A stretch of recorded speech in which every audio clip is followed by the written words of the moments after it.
The views expressed and the opinions given by the individual host and their guests do not necessarily reflect those of Para X, its affiliates, or its sponsors.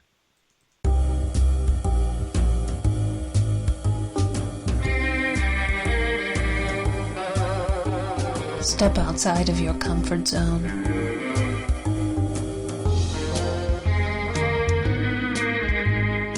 See the world with a whole new perspective.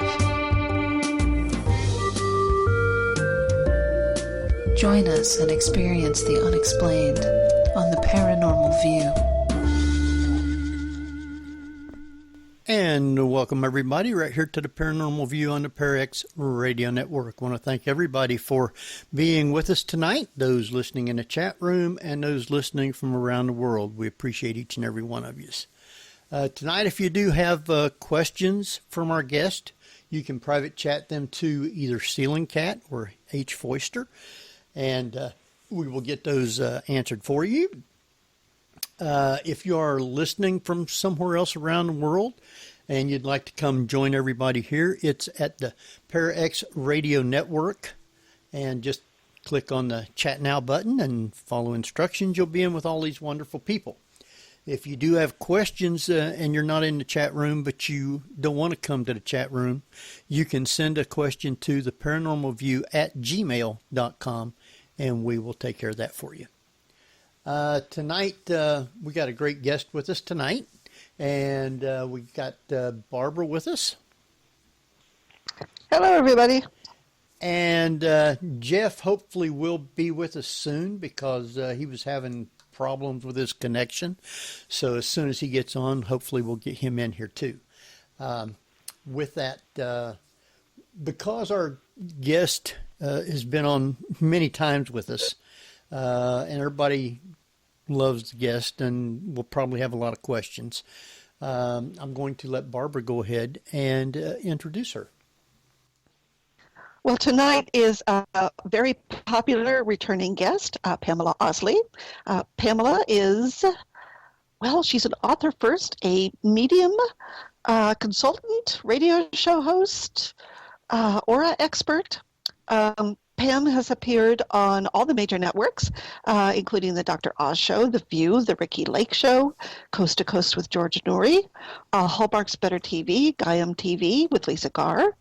Pam has written 4 successful and very popular books: Life Colors, Love Colors, Infinite You, and Make Your Dreams Come True, and has very extensive clientele, including many celebrities.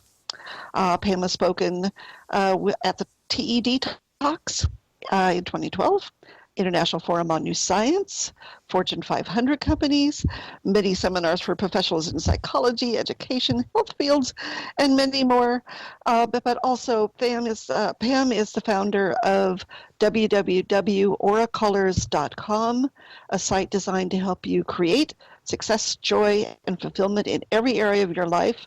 She also developed www.lovecolors.com. And this site is designed to help you find love and friendships by matching you with people who have compatible aura colors. Welcome, Pamala Oslie. Hi, everyone. It's great to be back. That sounded like a lot of work that I did. Can I retire now?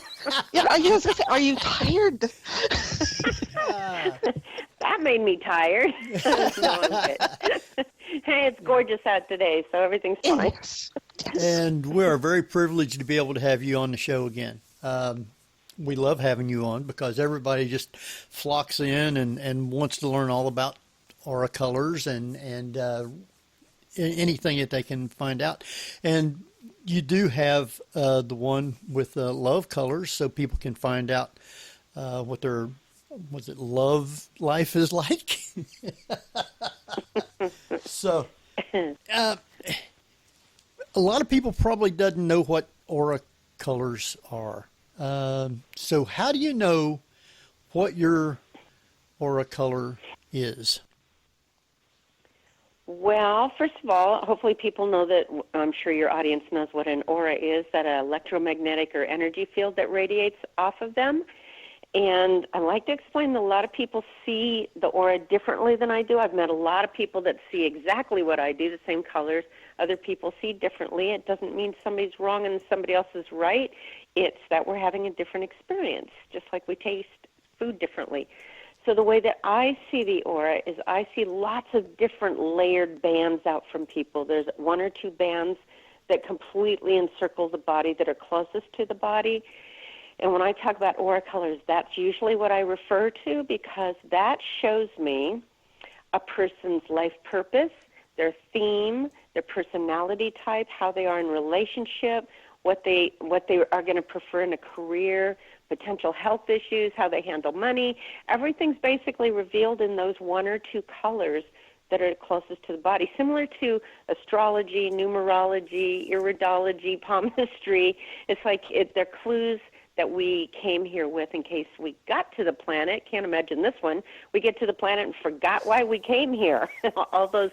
all those secrets, or that information is revealed in our energy field. So the way that people can find out what their colors are, in my system anyway, and again, a lot of other people see the same things, is, first of all, I have a website and 2 books that have a free quiz in it. They can go and take the free quiz and discover what their colors are, and then I've got videos and written information and e-courses. I've got all kinds of free stuff on the site so people can go learn what those colors mean. All right. And I just put the link to the questionnaire in the chat room. So, folks, if you want to go in there, it takes about 10 minutes, roughly, to go through the questionnaire. And then it automatically shows you the colors. And the website is auracolors.com, A-U-R-A colors, C-O-L-O-R-S.com. It's right there on the front. People just click on it and start taking it. And a quick way to do it, if you don't want to take 10 minutes, is look at the whole list of each color. And if you go, this doesn't describe me at all, just click next and go to the next color. And keep going until you go, oh, this list sounds a lot like me. So, and then just start answering the questions there. For those of you that like to just jump to the chase and not actually have to go through the whole process. And then people can go and they can watch the videos or learn about all the different aura colors. I see 14 different colors. So they can go and watch all the different videos and go, oh my gosh, that's my husband, or oh, that's my kid, or oh my gosh, that's my parents, my coworker.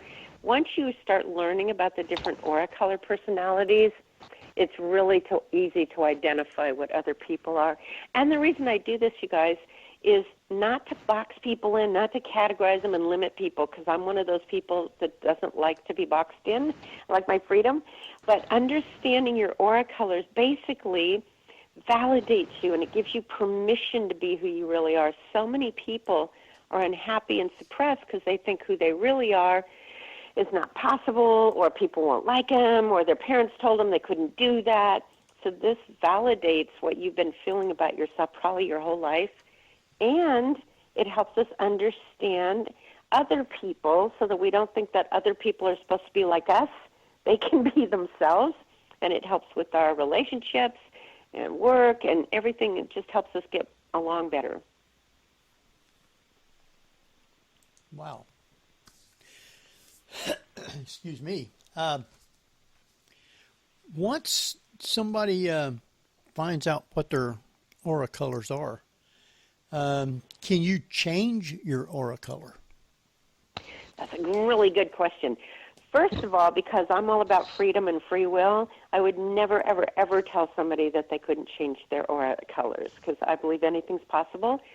And having said that, after doing this for 34 years, almost 35 years, and I'm only 25 years old, so no, it's like, so what I've noticed is the one or two bands that are closest to the body, the life colors, reveal what somebody has chosen to do when they came here. And so it's kind of like their astrology sign. It's not like they don't usually change their astrology sign, but usually I don't see people changing their one or two life colors.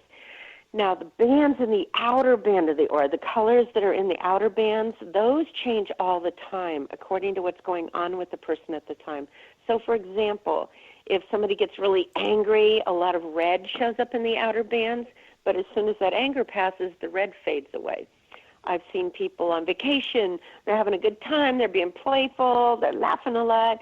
A lot of yellow shows up in the outer bands because that, in my system, that's a very childlike, playful, to have a good time. So when people are on vacation, I see a lot of yellow in the outer bands. That doesn't always stick once they go back to work.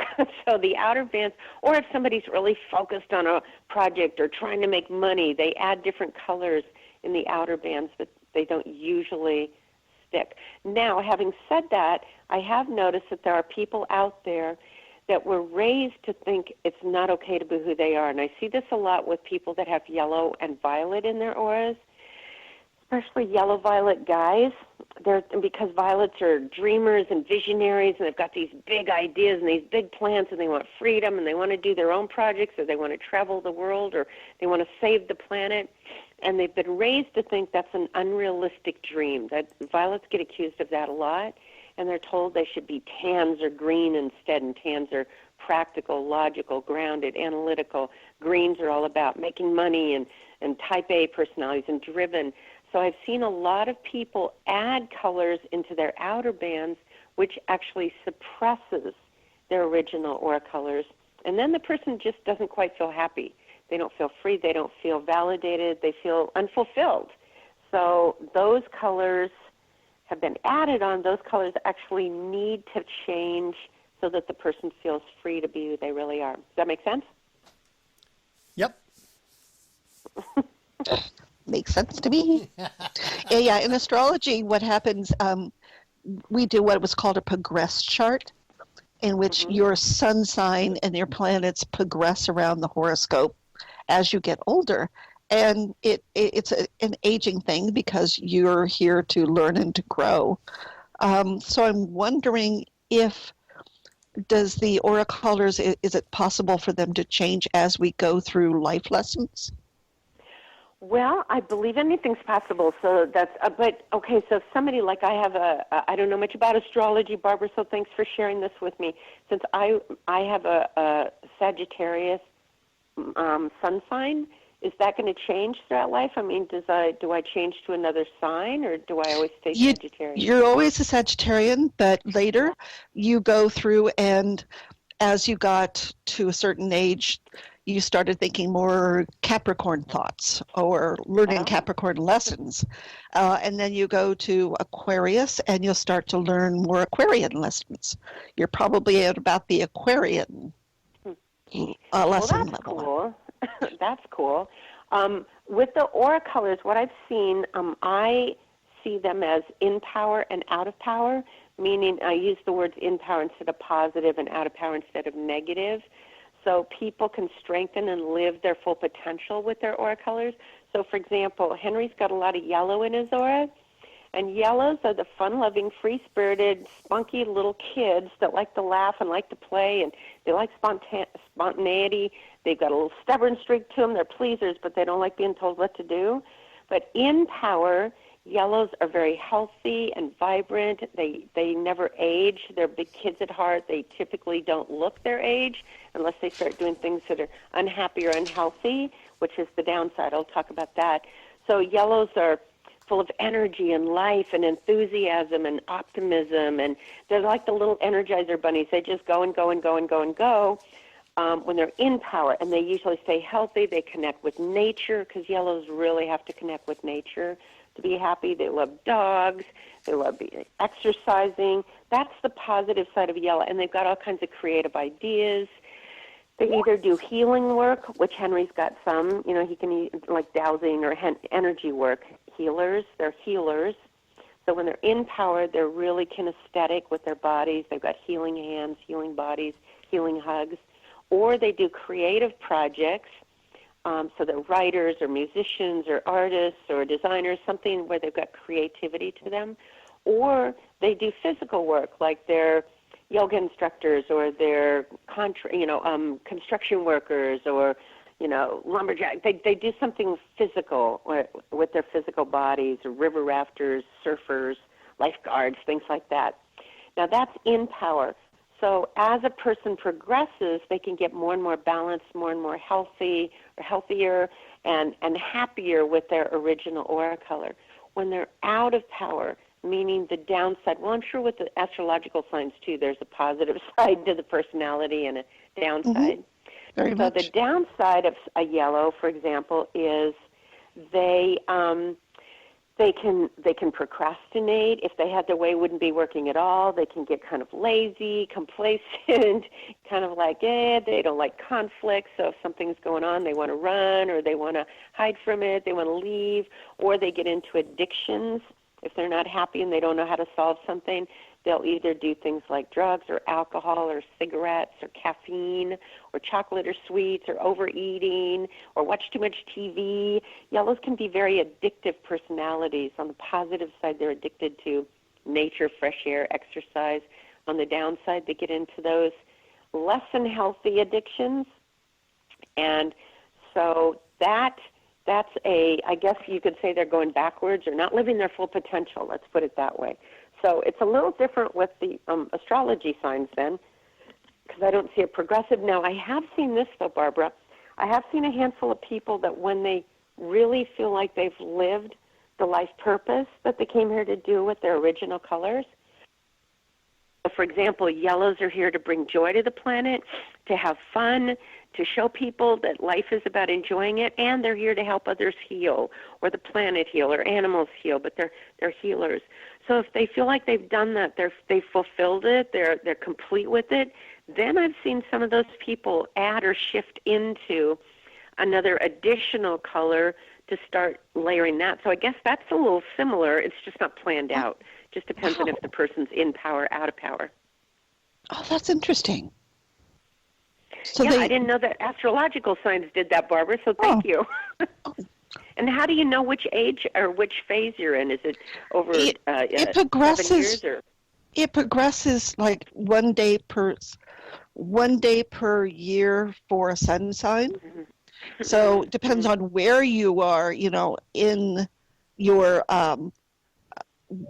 depends on what day you're born. If you're born in the middle of Sagittarius, then it takes it a shorter period of time to get through. So it's 1 day per year. That's how fast. 1 day per year? For your sun 1 day sign. per year. For your sun sign. Wow. Sort of like being born on, it's almost like being born on leap day.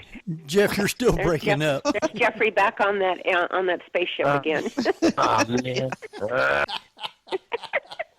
But you sound really cute, Jeffrey. We just can't understand you. You're speaking a ET language. Great. Can you hear us okay, though? I can hear you guys perfectly when the connection doesn't get lost. Okay. Now we can hear you. Just talk really fast. Yeah, really. All right. I was going to say, Just talk slow. 1 day a year. There we go. Yeah. Just like a jigsaw puzzle, right? Yeah. Wait, what did you say? What? Which is You guys are so cute. Yeah, yours is real bad, Jeff. for slow. Yeah. I guess you get a listen, huh? Yeah, Jeffrey, do you know sign language? Just sign for us.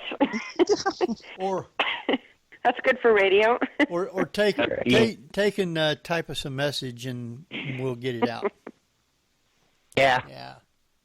So 1 day a year for the sun. There you go. The other planets take different times. Okay, cool. I'll have to read up on that more. That's really fascinating. But I love the idea that the fulfillment of a life purpose means you can maybe work on the next life purpose. Yeah, I've seen a few people like over the years. I've seen them, like 10, 20 years later, and I go, wow, you've added another life color to your aura, and they go, I know, I feel really different. My whole life changed. Now that doesn't mean that if somebody feels like, well, when I was younger I was one way, but now that I'm older I'm another way. They could just be shifting, because most people have two life colors. So let's say they're a blue and a yellow, or a blue and a violet. They may start out the first part of their life really focused on their blue, and then all of a sudden all that violet energy starts kicking in, and they go, wow, I feel like a different person. I feel stronger, whatever. And I go, yeah, well, you just shifted into your second color. So I have seen that happen. But more likely people don't feel validated in their original colors, and so they're really working on trying to get rid of or dig out from the color that they've been trained or suppressed or told by authority figures they have to be, and then the person's working on seeing if they can become either their authentic self, or they know what their colors are, they know who they are, and they're focused on fulfilling their full potential with those colors. That's more likely what I've seen, especially with you violets. Violets are here to help save the planet, to shift the consciousness of the masses, to improve the quality of life here for people, to get them to think bigger, open up doors and windows, really evolve the consciousness. And a lot of violets at the beginning, there's either challenges or there's, they've been born with original trauma, their family life wasn't right, or they had to overcome the ordinary thinking that's on the planet. And the more they start listening to their intuition, their own inner voice, their own inner guidance, and they start believing it more and start accepting it and start acting on it, they get stronger and stronger and stronger. And then they feel like they're actually fulfilling their original purpose for coming to the planet. Now, if somebody wants to find out what their aura colors are, they can go to your site and take a quick test, and it'll tell them. And you can send us a message as to what your colors are, and Pam can tell us what it means. Mm-hmm. So I can describe each of the little color. I can describe briefly each one of the aura colors. So if people go, well, I can't get online right now, I can't take the quiz, but I want to know, if you want, I can describe some of the basic personalities of the different aura colors. Or we can chat about ETs and listen to Jeffrey more. I think a really brief description of each color would be good. Yes, okay. And you'd be surprised how many colors there are. I've got let's see, it goes down from A through N. Well, I see 14 different aura colors, and most people have a combination. So just briefly, you tell me when we have to take a break too, you guys, okay? Because I just stay real focused with you, and I lose track of time sometimes. So for simplicity, I categorize the 14 different aura colors into 3 different families. So first of all, there are the physical colors, and those are the people that process life predominantly through their physical bodies, through touch, through nature, through physical. And those are red, orange, magenta, and yellow, and I'll come back and give you a brief description of each one of those. Then there are the mental colors, and those people process life or reality predominantly through logic, analyzing. Those are 4 different kinds of tans and green. Logical tan, sensitive tan, abstract tan, environmental tan, which I'll just lump the tans together because they're pretty similar, and then greens. And then there are the spiritual emotional colors. And those are the colors that predominantly, because we've all got bodies, we've all got minds, we've all got feelings, but these colors predominantly process life through their intuition, their emotions, something internally. So those are blue, violet, indigo, crystal, and lavender. And so the physical colors, reds, you probably don't have a lot of reds listening to this because reds and oranges don't usually believe in this kind of stuff. So reds are more about really being a physical being on this planet in this lifetime. And by the way, there are no good or bad colors. It's just a soul's desire for a different experience. In other lifetimes, a red in this lifetime could have been an indigo in another lifetime, or a blue, or a tan. And in this lifetime, they've chosen to be a red to have the experience. So reds, let's see, Madonna's a red, Lady Gaga, Russell Crowe, Sean Penn, very physical, very much about sensuality, physical being. They love eat, sex, move physical reality. I see them a lot either being dancers or butchers or truck drivers, farmers, something where they can use their bodies to the fullest. So, and yes, reds do often have tempers. we use the colors in our language for a reason, you guys. So we've heard red with passion, red with anger, red with rage. That describes a red. They have a lot of passion and they can get very angry. So see, somehow people back then were seeing aura colors. Then we've got the oranges. Oranges are daredevils. Now, I'm not talking about the orange monks, the robes that the monks wear, where that's more of a spiritual color for them. But orange aura color, they're the daredevils on the planet. Evel Knievel, Jackie Chan, they're skydivers, race car drivers, stunt people, extreme sports, rescue workers. They love the physical adrenaline of putting their lives on the line. You can see how most of us are like, yeah, no, that's not me. Even though yellows like physical, they'll go skiing or jump out of airplanes. Yellows don't like to be hurt, and oranges don't care. Yellows are like, nah, I don't want to break a bone. But if you see people like Jackie Chan, Evel Knievel, it didn't matter if they broke bones. They just kept going. So oranges typically are not listening to shows like this because they're out jumping out planes or climbing up Mount Everest or, doing taming lions. I don't know, really dangerous things. Then we have the magentas, and the magentas are, let's put it this way, it's about physical reality, but they like to take it and twist it and make it like bizarre and outrageous. They kind of like to shock people. So Andy Warhol, Auntie Mame, Kramer on Seinfeld played a magenta. So I don't usually see magentas except for in places like San Francisco or something like that. They tend to be outrageous. So magentas, I see them in big cities. San Francisco, New York, someplace where they can hide out. They love to shock people, but it's still about physical reality. I know that it was the magentas that came up with the mohawks and all the body tattoos and the piercings. Now everybody's doing it, but that was a magenta's way of shocking people. And then we've got yellows, and we got some yellows with you guys. Yellows are, like I said before, they're they're physical. But they're playful, big kids, sense of humor. And we've discussed the yellows already. There's a lot of comedians are yellows. A lot of athletes. Again, they either do creative work, healing work, or physical work. Most yellows would prefer not to work at all unless it was fun or they were healing people. They need to be able to enjoy what they're doing. They have fun and they laugh. So if you want to know if you got a yellow on your hands, they tend to laugh a lot. Or they're very addictive personalities, so that's a way to identify them. Really quick, yellows, you yellows know how to heal your own bodies. Usually you can live the longest as long as you're staying, happy. But a yellow's weak spot are their backs, legs, knees, feet, things like that, structural. They're also the first ones to get diabetes because that's a lack of sweetness, a lack of fun, or they can get prostate or liver issues. Those are a yellow sweet. Each one of the aura colors has health things that they have weak spots with. So those are the physical colors, and then the mental colors, just briefly. Tans are the practical, analytical, security conscious.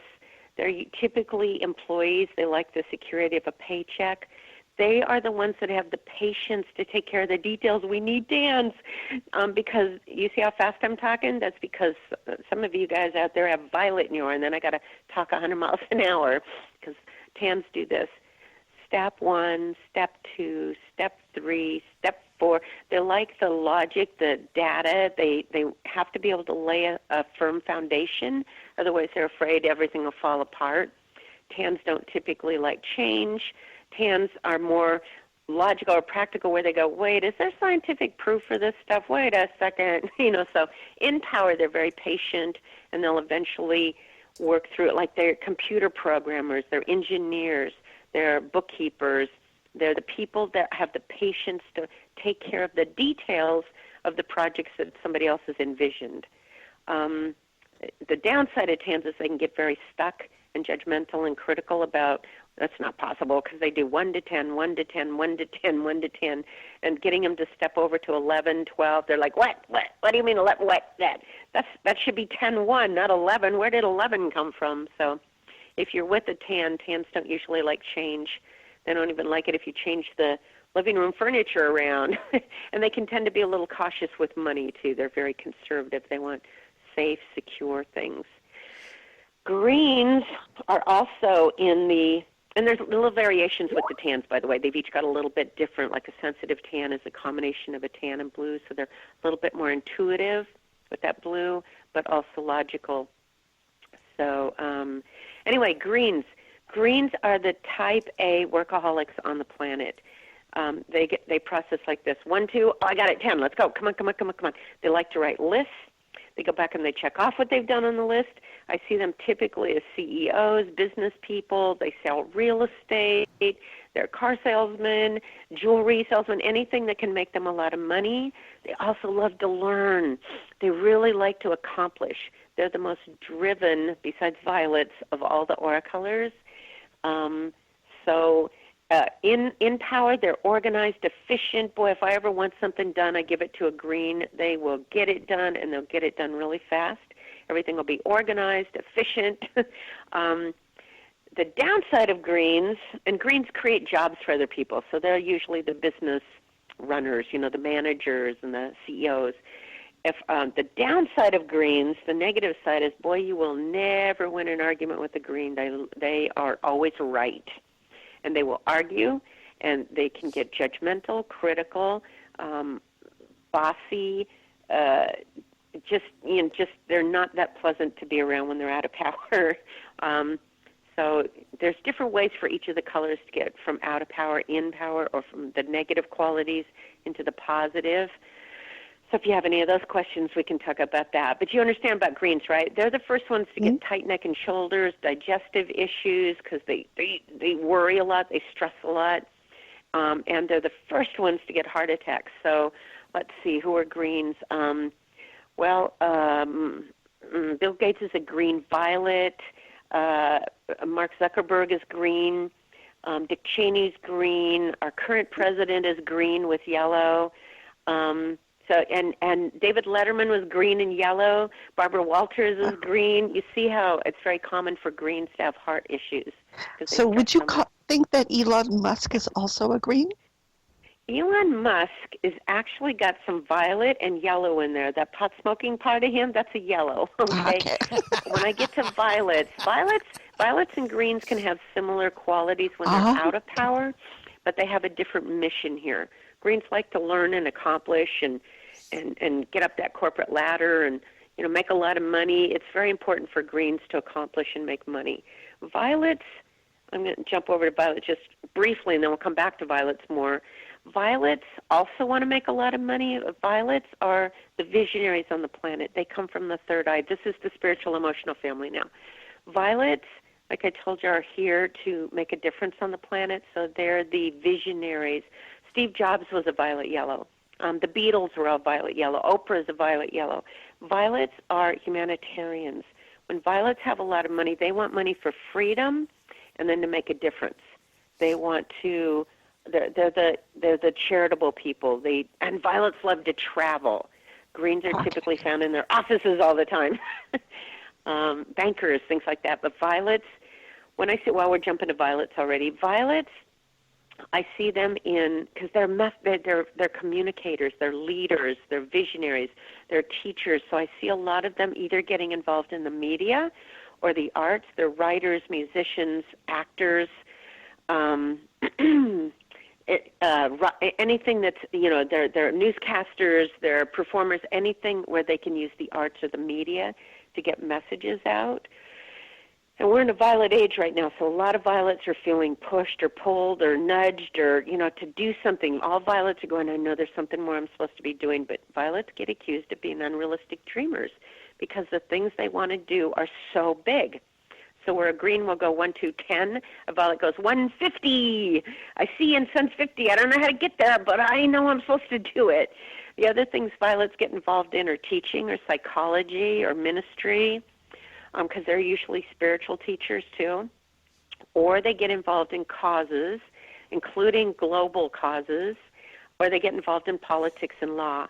And violet is the power feminine. Green is more the male power. Violet is the goddess Diana. So all the Me Too movement, all the women rising up, all the voices rising up right now, that's all violet energy coming up. We're in a violet age right now, and oddly enough, the violet age started in the mid-'60s. The hippies, the Beatles, the peace movement, global peace, that's all violet energy. And by the way, the Greens didn't like that. Greens are like, no, you don't get to do that on my planet. I'm in charge. I'm in control. So anyway, violets, and again, violets like to travel because they came here to save the planet. Typically, they need to see the planet they're here to save. Now, blues in the spiritual emotional family, blues are the big loves. Blues' life purpose is all about love and spirituality.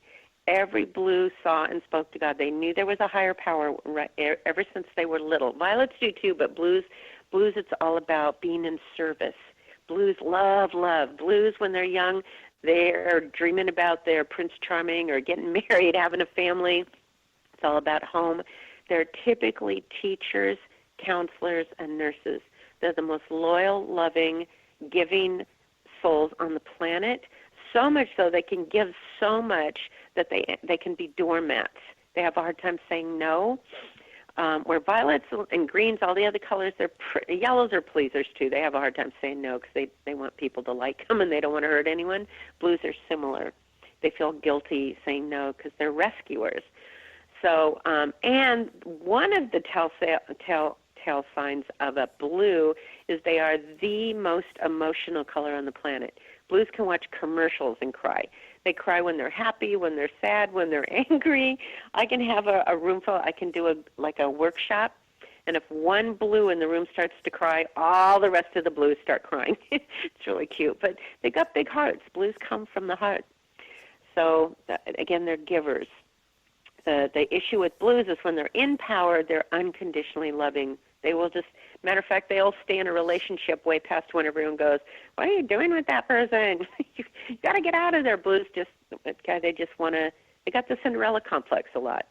When blues are out of power, the downside of blues, they can get into victimhood, martyrdom, self-pity, everything I've done for you and this is what you did. Blues can get a little whiny, and then they can use guilt to manipulate people, so blues have to watch out for that. Violets, when they're out of power, they either get into drama. They're the most dramatic, intense people on the planet because, boy, they can tell you a story about the traumas that they've had, which is why so many of them become performers, or the downside of violets. So violets can either get very dramatic. They can get, just like greens, they can get judgmental, dictatorial, holier than thou, bossy, critical of other people, impatient with people, because violets don't understand. They see things. Violets come from the third eye. Violets see things, and they don't understand why other people don't see what they see. Like, look, you guys, can't you see that if we keep doing this to the planet, this is what's going to happen? What's wrong with you guys? So violets can get a little frustrated with humanity because they have higher beliefs or higher standards for humanity. But violets can also get really scattered when they're out of power. So there's like 20 things they want to do, or they don't know which way to go next. So that's the downside of a violet. Do we have time to do the indigos, crystals, and lavenders, or do you need to take a break?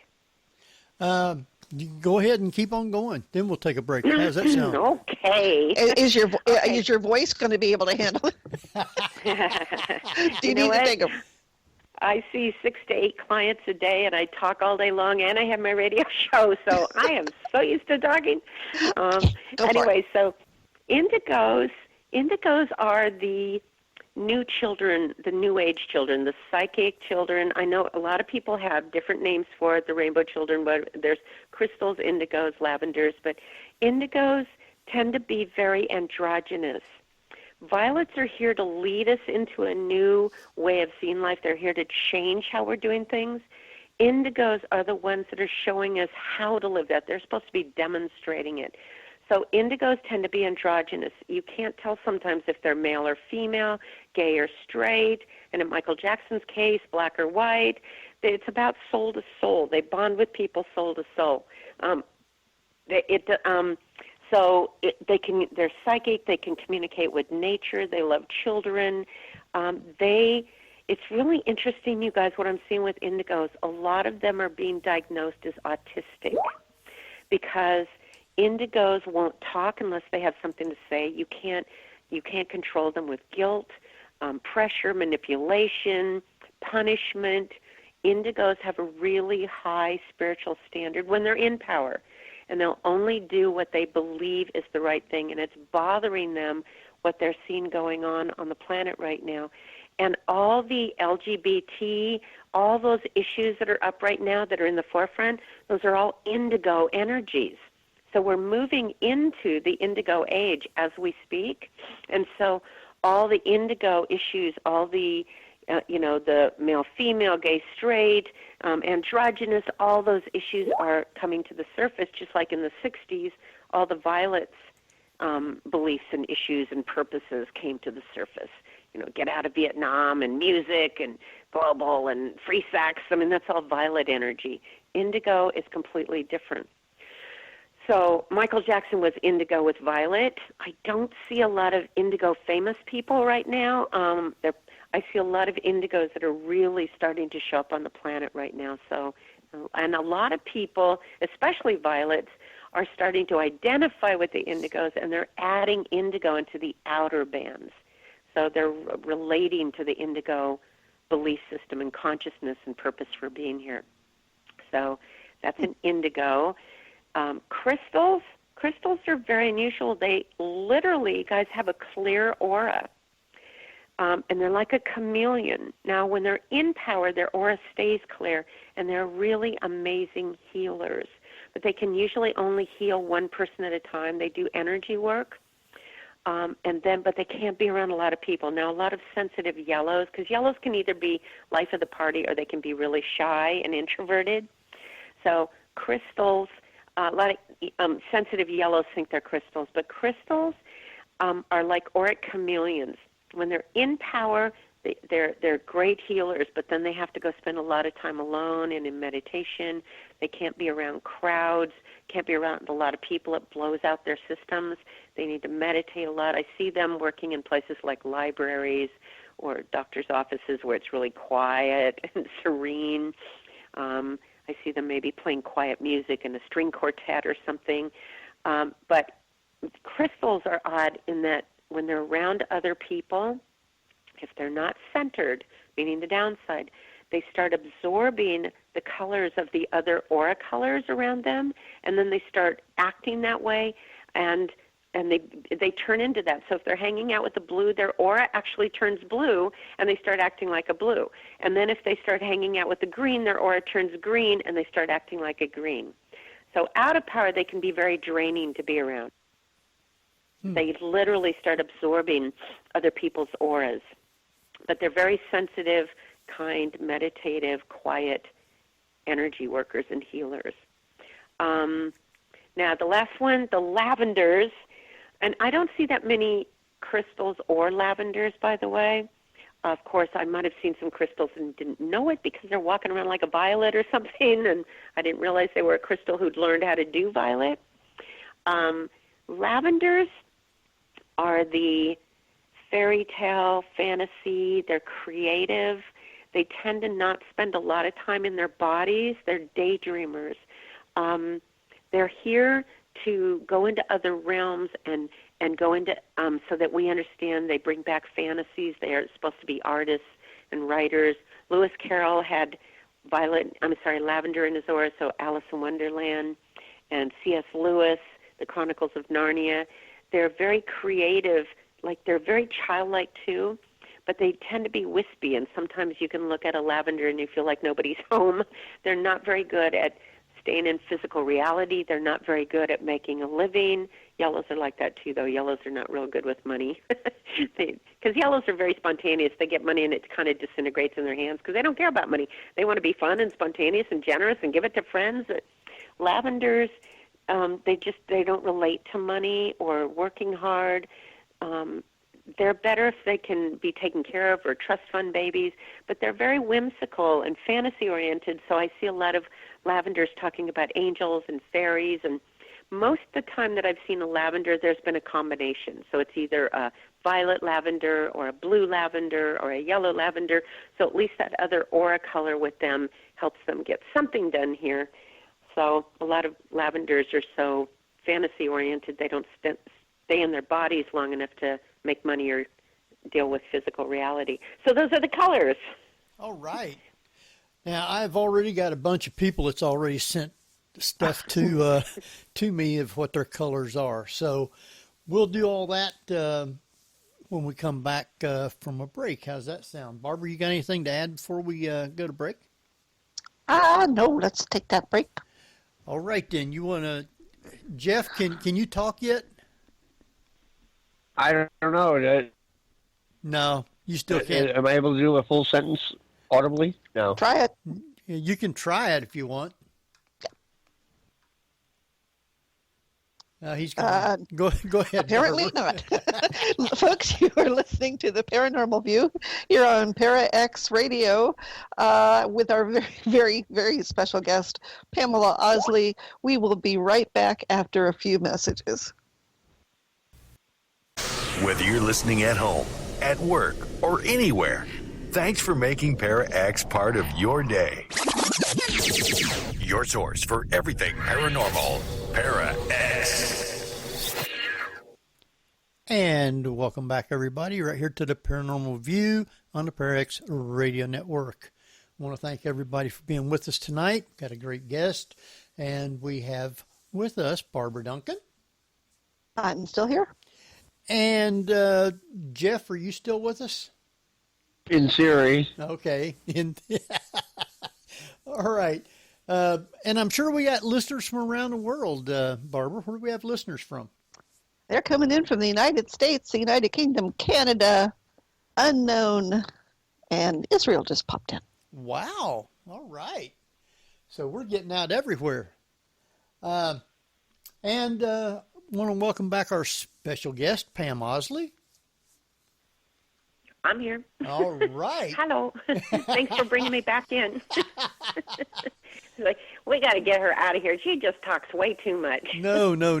That's what we'd rather have somebody do anyway. But I do have lots of people that's sent in what their colors are. But first of all, I get to say this. Okay, go ahead. Sagittarians do that.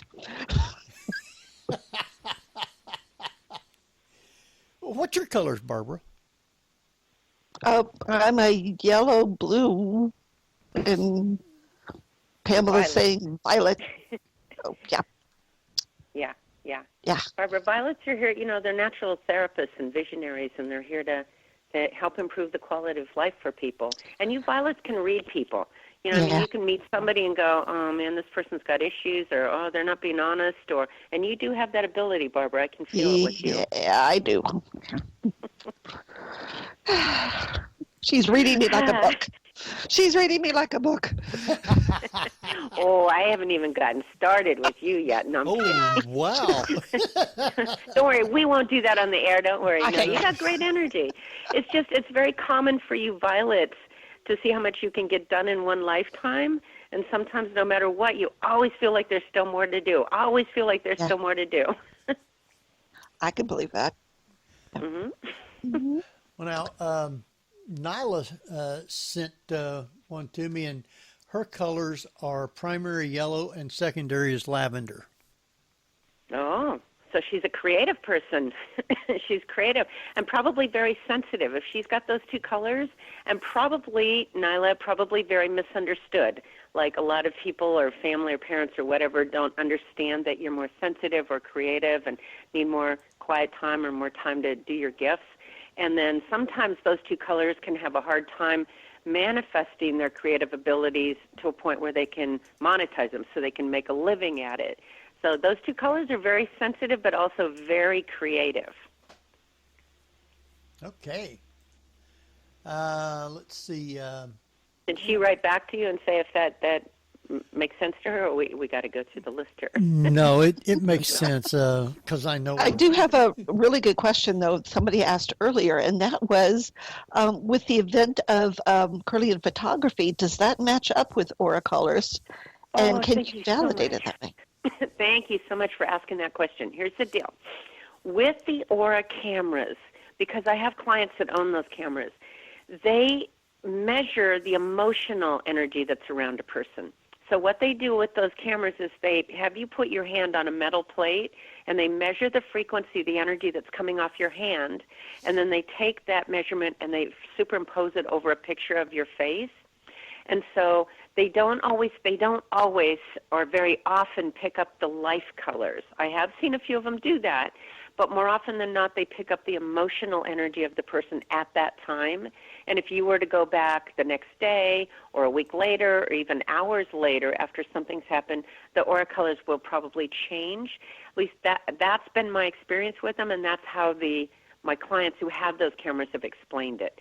What matters is the definition or the interpretation. So, for example, my life colors are blue and yellow, and I've added violet. When they did my auric picture, it showed up red, orange, and a little bit of yellow. And I went, well, I know I'm not a red and an orange. I absolutely know that.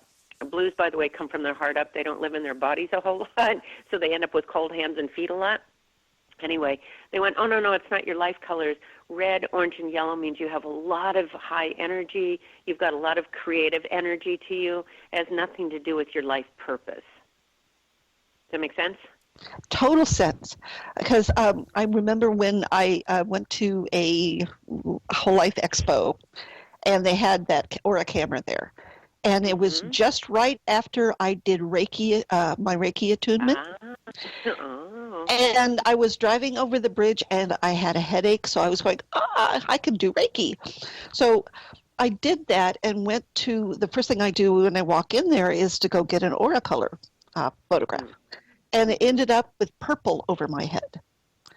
And purple is the color of Reiki. But, okay. And that is one of your life colors, so that's cool that it showed up. Not always the case, but the fact that you just did some Reiki on yourself means that was really open and very expansive. And by the way, remember centuries ago how they would paint halos around very enlightened masters or spiritual people, teachers? That's their aura. The aura is actually the strongest around the head, from shoulder over the head to the next to the other shoulder. That's usually where the aura is strongest. So when they do the Carillion photography and you saw that violet, which you do have in your aura, that's really cool that it picked it up. Sweet. So I don't want people thinking if they get their picture done and it shows a lot of green and red that those are their colors. It just ask the camera operator what those two colors or what those colors mean, so that you go by their system, not the life color system. Wow. And so the other question that came up was, once you know your aura colors and start to feel comfortable with it, how is it useful to you to know these colors? And I assume that your aura color books have lots of information on how you can process through and work through those colors. Tons. First of all, it validates your life purpose here. So, for example, you violets don't want to, and yellows especially, don't want to sit behind a desk and do office work unless they're doing a tan yellow, which is an engineer, or, something that's, creative technology. So it validates your life purpose so that you can fulfill that instead of just doing a job that maybe you feel stuck in. It also helps with career choices. So career choices, so that you're not, like I just said, stuck in a job that's unfulfilling or you've outgrown it, because you violets tend to outgrow things a lot. So there's nothing wrong with you if you feel like you keep outgrowing things. That's a typical violet. You need to keep growing and changing and evolving. But it also helps with relationships. There are certain aura colors that are extremely compatible with each other, especially if they're in power. When the negative side of a color comes out, you're not real compatible with anybody. They can have problems. But when you understand your aura color and know which colors are the most compatible, it makes relationship choices and communication, compatibility way easier. And even if you're married or involved with somebody who doesn't have compatible aura colors with you, you can, by understanding who they really are and who you really are, you can find a way to make that work. So, for example, two of the most incompatible aura colors are yellows and greens. So remember, yellows want to play and laugh and have fun and be spontaneous, and they don't really care that much about money. And then we've got greens that are totally into money and accomplishing and driven and making sure we got some money here and nice things, nice clothes, nice cars. It's like accomplishment. And they're hanging out with a yellow that looks lazy and flaky to them. But if you understand each person's aura colors and their priorities, then a yellow can come up with creative ideas, and a green can then figure out ways to make money off of that, to monetize it.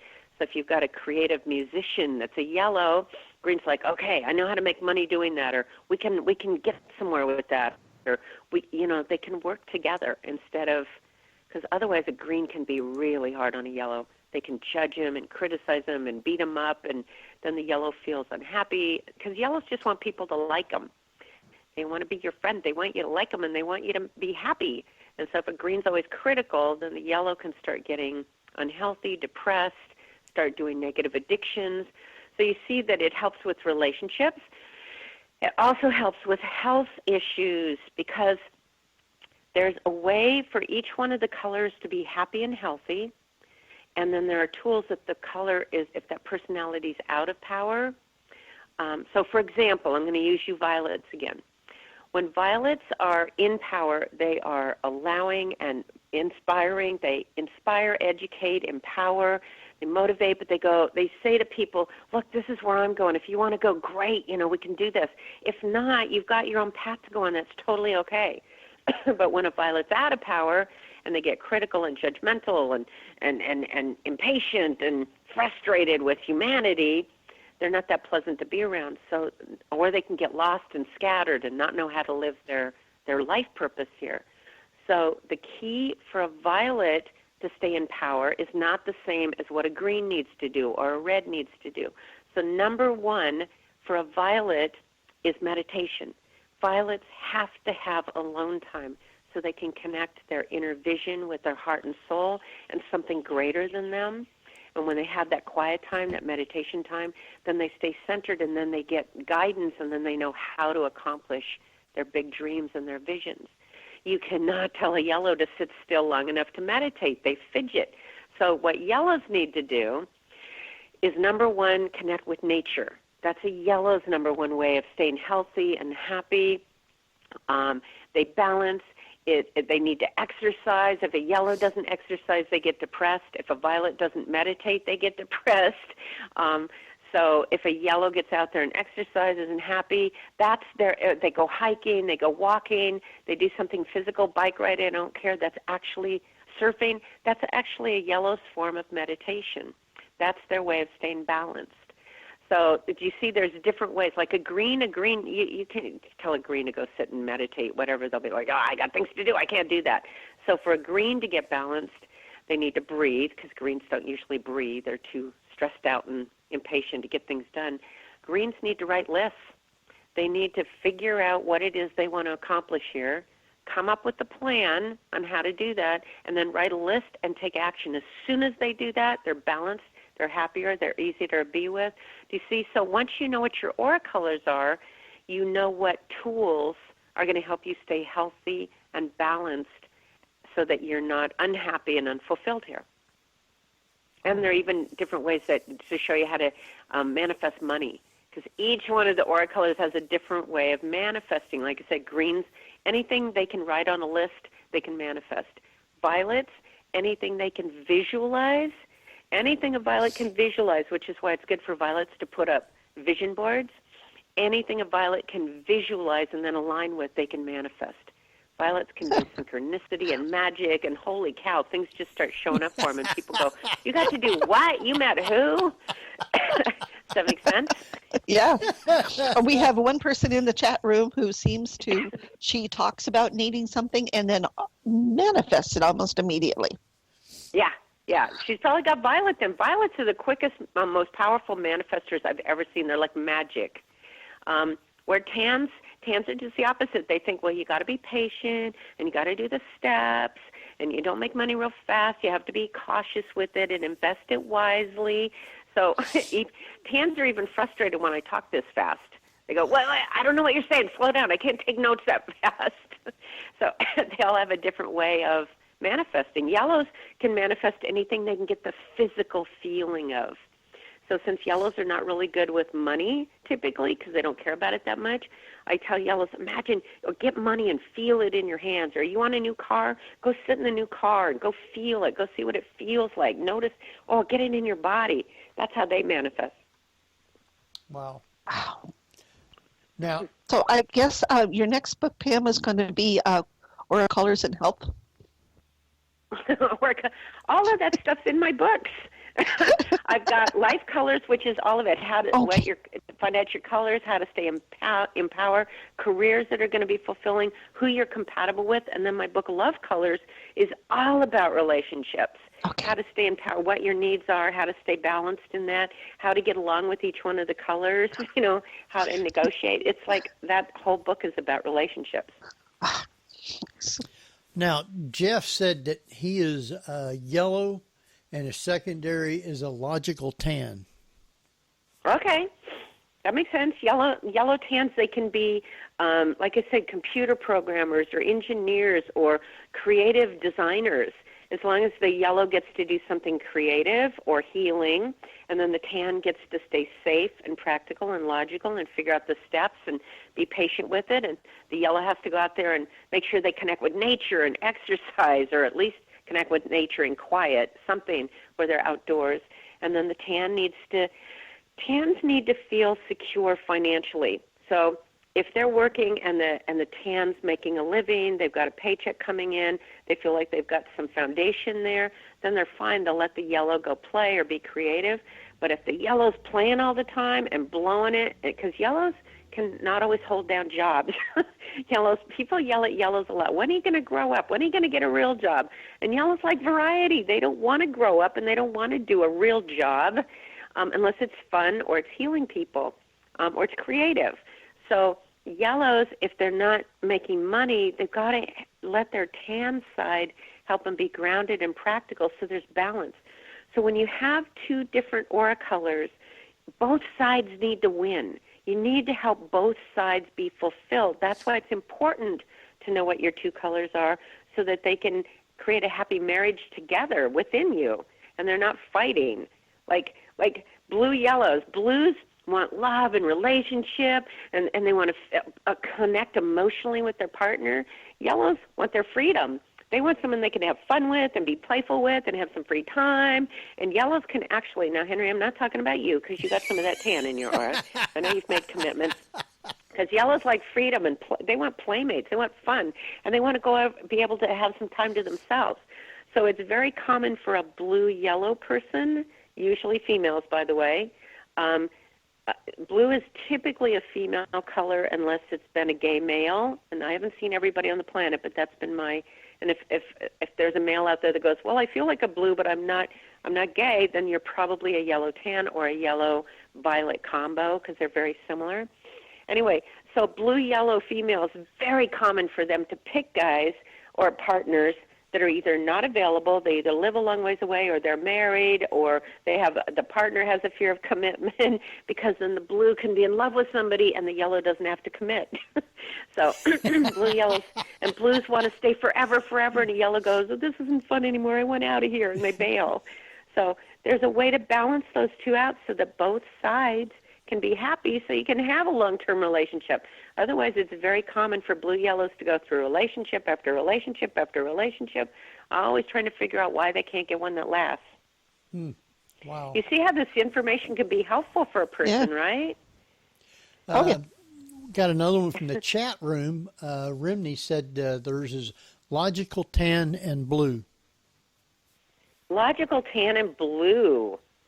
Now, that is an interesting combination. So what I'm going to say is, because that's not a common combination, it's possible.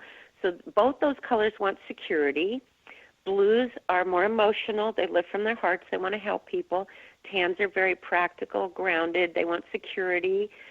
Blues are emotional. Tans don't usually express their emotions. They can keep things in.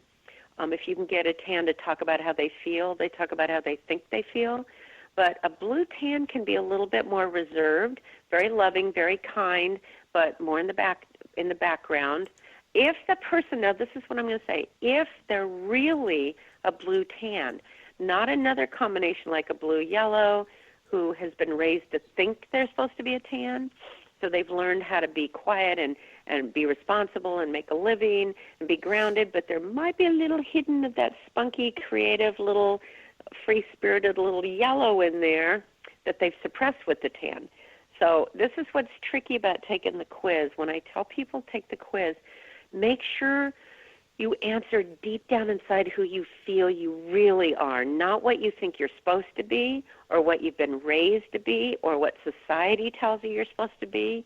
So this person, she may be a real blue tan, in which case that's a very down-to-earth, supportive, loving, kind, happy at home, security, do my job, be at home. I just want love.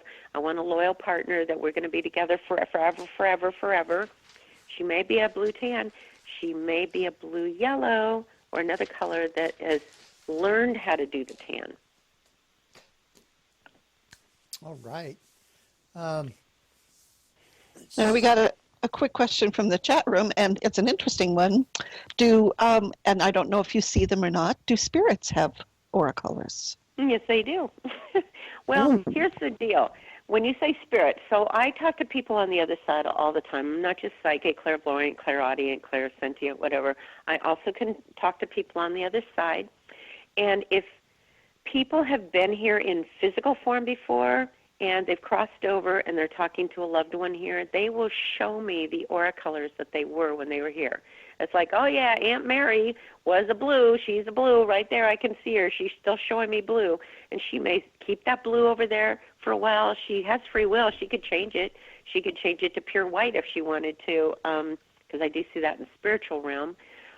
She could start doing yellow things over there if she wanted to. They have free will, just like we have here. Now, I've seen, if you want to call them spirits, being, consciousness over there, they don't have colors to their aura because they've never been physical before. They've always been pure spirit or consciousness, and they've never embodied as a human. Waiting for someone to ask if animals have auras, because I usually get that one. Oh, yeah. I'm sure that they do, right? They do. They do. Here's the interesting thing, though. And I stopped doing readings about the aura colors of animals because pet owners would get upset, and this is why. With the exception of dolphins, and when I've worked with dolphins, and I've done that quite a bit, dolphins have the same aura colors as people. I've seen crystal dolphins and blue dolphins and yellow-violet dolphins, very advanced beings. The rest of the animals, the cats, the dogs, the lions, the elephants, well, I don't know about elephants. I haven't been around elephants enough to really check that out. They're very advanced, too, and probably whales, too. Animals usually either have a silver-blue aura, which means they believe that they're an animal, and they're fine being an animal. My cat, when I had my cat, he was definitely silver-blue. He was just hunky-dory fine being a cat, okay? Other animals have a golden yellow aura, in which case they believe they're a person, and they're getting ready to manifest as a person, to incarnate as a person. And most people go, oh, I think my pet's a golden yellow, and I go, okay, because they kind of project that onto them. So, like I said, I stopped telling people, no, your pet's really a blue silver. No, they act just like a person. So anyway, if a golden yellow, because they're kind of advanced beings, they're not like animals at all. They're very like Zen-like little Buddhas running around, little Yodas running around with a real high level of consciousness. Yeah. And one more question here, which is kind of a fascinating one, and I think it probably works off of any sort of trauma. If you've ever been around anybody who claims to be an alien abductee, and if they have a different type of aura. Well, everyone I've seen has had the same aura colors that I've seen, whether they've been an abductee or have had trauma or whatever. I will say this. I do see when people have had trauma, and that can be anything from childhood, whether they were physically, mentally, or emotionally rejected, abandoned, abused, or they had a life-threatening situation. I've seen red show up in their outer bands. It's what I call a red overlay. And people are not usually born with red overlays unless they had trauma in the womb. It's put on in childhood typically, not always. It can be put on later in life. It's put on for protection because red is a much denser vibration. It's stronger. So the person puts it on for protection. But what it turns into, which is wise when they're young, but as they get older, they need to get it off because it turns into either self-sabotage, and then the person always feels like they're in a cage, they can't get anywhere, they're in a sand pit, and no matter what, and they keep sliding backwards, or it can turn into a lot of anger. So a lot of self-sabotage. When I've seen people in prison, there's a lot of red overlays. When I've seen people in mental health clinics, a lot of red overlays. When I've gone to places like AA meetings to work with people there, mostly yellows, but a lot of them red overlays. That shows me someone from in their life had a major trauma. Now, I've even seen people who have been in life-threatening car accidents or operations, and then they develop red overlay. Steve Jobs had a red overlay. John Lennon had a red overlay. You see what happened to those people? Red overlays are not a healthy thing to carry around because for a yellow, it sabotages their health. For a violet, it can sabotage their mission here, their big purpose for coming here. For a blue, it sabotages relationships. For a green, it sabotages their money. So it can sabotage them, but it can turn into a health issue. So there are ways, and I wrote about it in my book, and I've got a meditation on my website that can help people let go of a red overlay. But someone will not let go of that if they don't feel safe here because it's put on for protection. But it's an unhealthy thing to carry around with you long term. So if somebody's had the trauma of being an abductee, there's probably a red overlay in their life, in their outer bands. I have not seen, and I have talked to people who have been abductees, I haven't seen their life colors change. Doesn't change who they are, it just shows trauma in the outer bands. We got one more you can do kind of quick before we go to break. And Christy in the chat room said she broke down and finally took the quiz, and she's a crystal yellow. Crystal yellow. Well, there's a healer. Boy, Christy got a stubborn streak to her, though. So she's a crystal yellow. She might be a blue yellow with crystal, with yellow. A blue yellow who's added crystal, or I might just be seeing that blue in there because she's put it in with the crystal. But those are healers.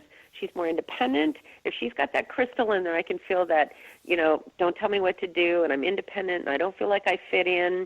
I'm different. But if she's doing her healing work or doing something creative like writing, getting messages out, because crystals are spiritual people, then that's an unusual combination too.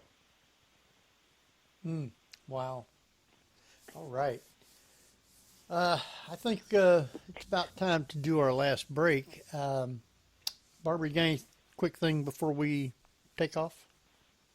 Notice the comment that the crystal yellow is now retired, so it was an interesting choice answering the job part of the questionnaire. So does retirement make a manifestation after you feel like you've done your job, so to speak? Possibly. A lot of times retirement can either set a person free and they get to start doing their real colors, or they can shift into more of a yellow, which is like, oh, good, I worked really hard, now I can go play or relax or do what I want. So everybody's different. So does retirement affect the life colors? Not usually.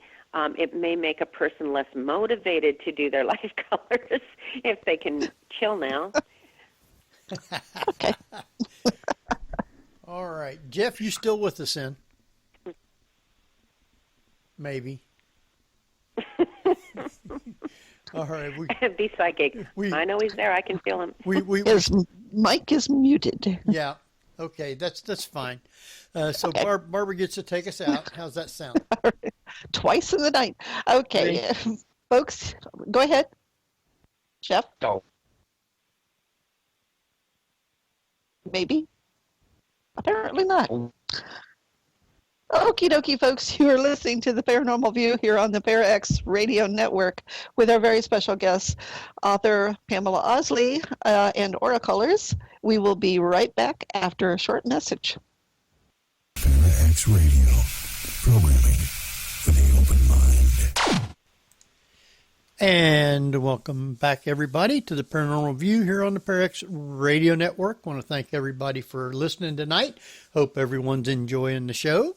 And we do have Jeff with us, but he can't talk right now because his sound is all garbled up and messed up, but he can hear us. So at least he's listening and taking notes, and he's here with us. So we do have Barbara Duncan with us. Still here.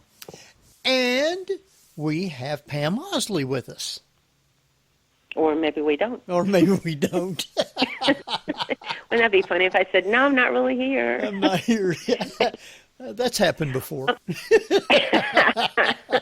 I wanted to add, too, really quickly, because, of course, I'm not talking enough already.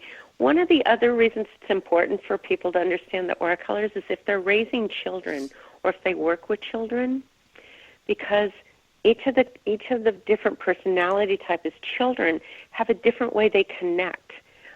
Like, for example, yellows are fidgety. They have a hard time sitting still. They're always moving around and antsy. And what people do, they get accused of being ADD a lot or ADHD.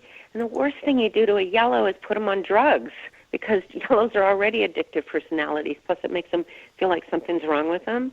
So what you want to do for a yellow is get them out there running the track or doing exercise or cleaning the chalkboard or running errands for you or doodling. If a yellow can sit there and doodle, at least there's movement going on so they can sit still more.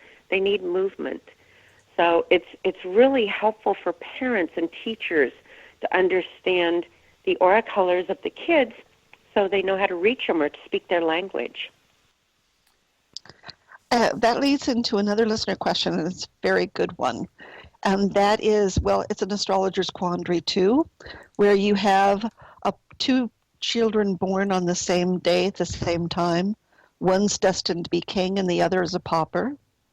If two people are born with blue colors and they each have their own environment growing up to manifest and manifest their color life program.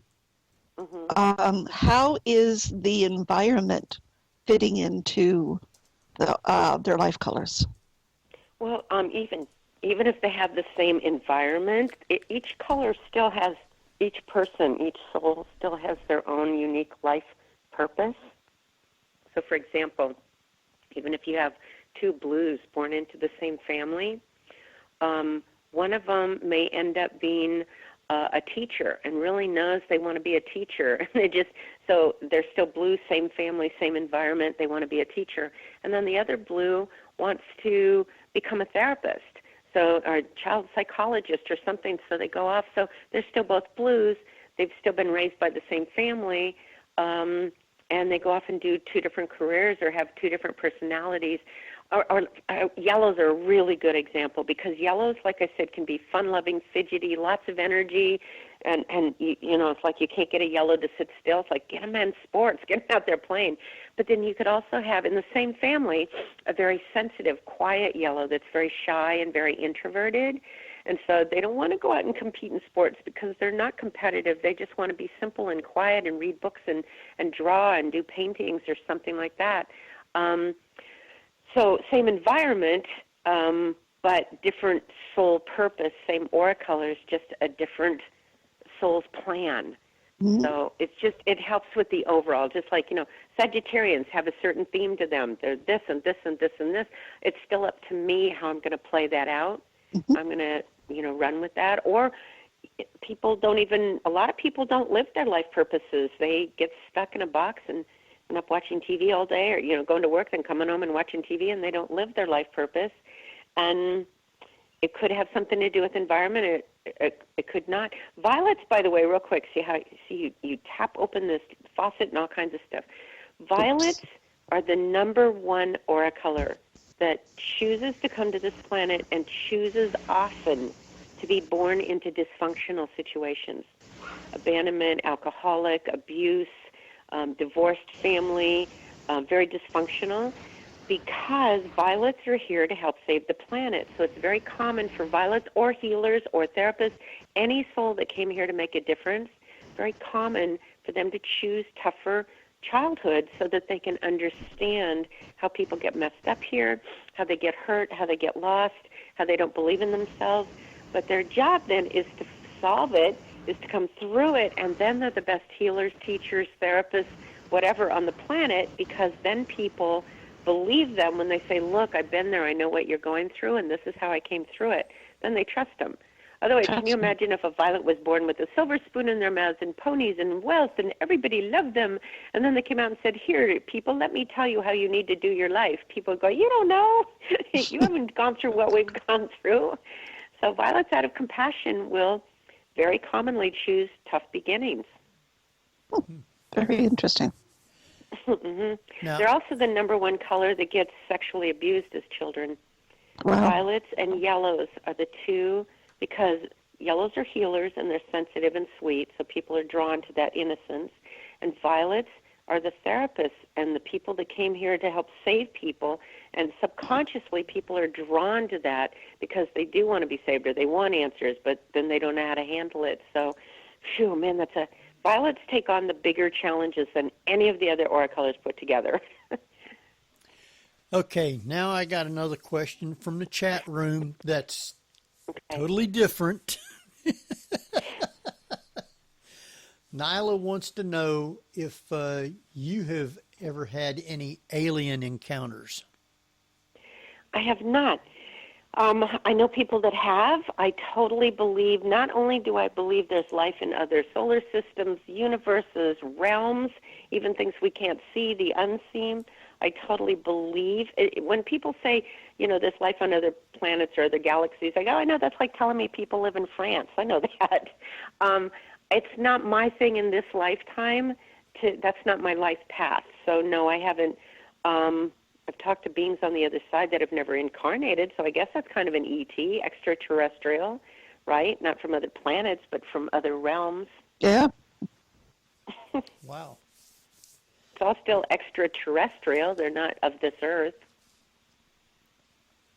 Okay, you talk about a lot of color compatibility in relationships. Mm-hmm. What are the most harmonious colors that you can be linked with? As long as they're in power, meaning the positive side, because, again, each one of the colors has a side to them. Then if they go into the negative, they're going to have a rough time with any relationship, even if they have compatible aura colors. So some of the most compatibles are blues and yellows, because they're both very loving, very kind, very sweet. Blues are very nurturing, mother-like. They'll put up with anything, including the fun-loving little imp of a yellow that's like playful and I don't want to grow up. So blues and yellows are both kind. They're loving. They're people-oriented. They want to make people happy. So they're usually very compatible, very nice people.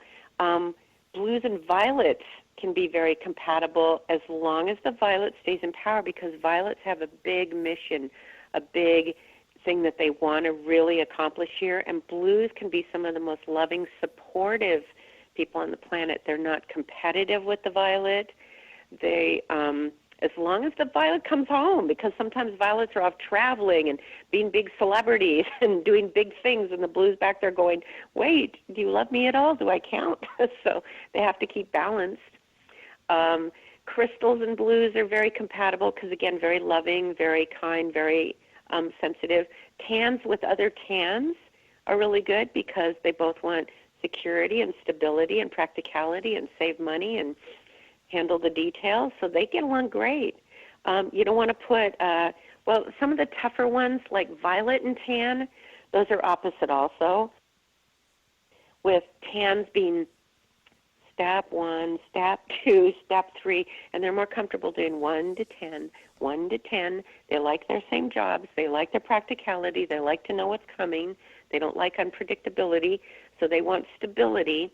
And violet is not exactly the epitome of stability when they go 150. Let's go travel here. Let's go buy this. Let's go save the planet. And the tan's like, what are you talking about? I have a job. I can't just pick up and travel. So they're not always compatible. However, they can be very good for each other as long as they understand each other's their values, what they bring to the relationship. So tan can be the ground, the stability, the stabilizing force, and then violets can kind of shoot their rocket off of that and go, yay, I can do my big dreams because the tan is being stabilizing. Unfortunately, what happens a lot is tans will talk the violet out of it or say, that's not practical, we're not doing that. And so they can kind of trim the wings of a visionary violet, which can get a violet very depressed. Wow. Which is very good. So, Yeah. let's see. Barbara? See, when I'm not talking, you don't know what to do you? No. It's like, oh my gosh, we don't even know what to say to her anymore. No, I've got questions, but I don't want to hog everything. Oh, yeah, you're hugging. Yeah, okay, your turn. You guys are so funny. Wait, am I getting paid for all this work? I don't think so. Now you guys get to talk. So funny. Well, there's a discussion going on in the chat room, and it's important to bring up, and that is when colors don't understand other colors. And you were talking about violet and their need to go through some trauma in order to help others out of the pit. Well, they don't need to. It's just common that they do. I don't think anybody has to go through trauma to have compassion. I've just noticed that's one of the things that's common for violets to do. Not all violets do that, or violets rise above it. Like, look at Oprah's childhood. That was very traumatic, but look what she did with it. Yeah. But it's interesting that some people just, it's difficult for some colors to go, why are you doing that? Yeah. Yeah. Why can't you be more like me? That's why one of the reasons I do this work, so that people aren't running around going, what is wrong with you? Why can't you be more like me? Why can't you do it the way I do it? And I go, well, because they're not like you. You know, you don't say that to a lavender. Once somebody understands a lavender or an indigo, instead of going, you guys need to be more like this and, you know, what, get down to reality. No, they've got value in what they bring to this planet. The consciousness that they're adding here is valuable. Just like we need tans to get the technology things done, or get the practicality and the patience. The rest of the colors don't have the patience to take care of the details the way a tan does. The other colors glaze over. Or lavenders, they're supposed to help us keep our childlike imagination. They're supposed to help us, you know, imagine what other worlds could be or what other lifetimes could be. There's value in all of them. And so if we support that, we create a very colorful rainbow on the planet, a beautiful palette of painting. It would be so boring if there was a painting only using one color. Now, at the risk of getting a little too dark and heavy here, what about the aura colors of the abusers? Is there a specific type? Well, most of those colors in my 30-some years of doing this work have had red overlays. So that shows me that they've had trauma in their childhood, and they haven't healed it.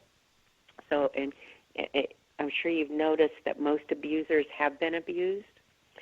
So I've seen red overlays do that very commonly because they don't know any better, or they're trying to heal, they're trying to figure it out. One of the colors that gets into depression a lot are violets. That is a common thing. If violets are not living their purpose here, if they're not doing something greater than themselves, and they feel like there's no hope, there's no way of doing it, they can get very dark, and they can be very destructive. Now, one of the most destructive or harsh physical colors that is the most physically abusive usually are reds. Reds, when they're angry, they will hit, punch, kick, shoot. I mean, because their way of solving things is physical. You take physical action. Now, that can be on a positive, like a lot of football players. Come on, team, let's go. Let's kick some backside, let's go. So they have that raw physical stamina to get things done. Or look at Sean Penn when the trauma happened, when the earthquake happened in Haiti. He's like, all right, we're going there. We are going to go there, and we're going to take care of this. He took physical action. But the downside of reds is they solve things a lot through their anger. So they're very physical, and they're very sexual. So they can be inappropriate physically and sexually. Seen that a lot. I haven't seen a lot of sexual abuse from oranges or magentas. They're not usually interested in that. Yellows are, again, more physical so that they can want to connect with people physically, but typically if I've seen a yellow be abusive, because they're such nice people usually, even though they're stubborn, they're still sweethearts. If a yellow is sexually abusive, it's because they have a red overlay. They've been traumatized as a child. They've probably been abused themselves. And so then the only way they know how to connect with somebody is physically. Greens and violets are usually more mentally and verbally abusive. Greens and violets both more verbally abusive. They're more critical and harsh. I'm glad I'm not none of those. Yeah. Well, that's why it's like putting people in prison. It's like, you guys, you need to get to the core of what caused their trauma and their unhappiness. Anger always stems from hurt and fear. So if somebody's angry, they're scared or they've been hurt. So you want to get to the bottom of that to heal it so that they're safer to be around. Now they're not going to take it out on other people. Most people that are physically or sexually abusive are actually trying to heal something or trying to get a physical connection. And I'm not condoning it, believe me. Okay, I've seen my share of that. It's not condoning, it's that I understand the core and the source of it, and that's what we need to fix. That's what we need to heal. So what are love color combinations? I mean, if I'm a yellow, blue, what would I be compatible with? A yellow-blue, they're very compatible with other blue yellows. Ellen DeGeneres and Portia are both blue yellows. They're really compatible. Blues love love and loyalty. Yellows like to play and laugh and be creative. Blue yellows are also compatible with yellow violets because both blues and violets are compassionate. They want to help people. Violets just need to reach the masses, where blues are okay doing one-on-one. And yellows can play together, or they can be creative together. So those are compatible. I'm trying to think of some of the others.